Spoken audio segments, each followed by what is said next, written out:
Mi se že drugič družimo na tem dobrodelnem maratonu, ne? Ja, zdaj nas že poznate, tako da je stvar utečena in smo zelo veseli, da se vidimo vsako leto, vsaj enkrat, pa še kdaj. Ne? Veste, kaj me zanima? A ima zgodba slovenske policije tudi odpravo službe?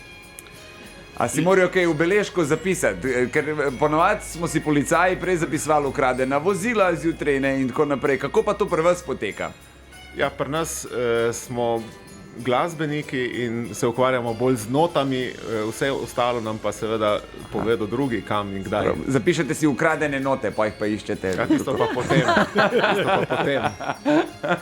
Ne, super. Prej smo slišali Zemlja pleše, kaj bomo zdaj? Zdaj bomo slišali ameriški komad Double Eagle on Parade, taka spodbudna koračnica za dobro jutro. Super, najlepša hvala, tako da prosim, kar izvolite. Tole je bil torej dirigent godbe slovenske policije, gospod Tomaž Kmetič. Ogromno policajev imamo tukaj pred našim studijem, tako da če ste slučajno v centru, ste trenutno zelo, zelo varni. Sicer ne vem, če imajo pištole, mislim, da jih nimajo, ampak s trobentam vam lahko marsikaj naredijo, če se odločijo. Imajo tudi pištole, imajo. Sam to niso une pištole, ki merijo, ne? Ni radarjev pa ni. Vidiš, tega te je najbolj strah.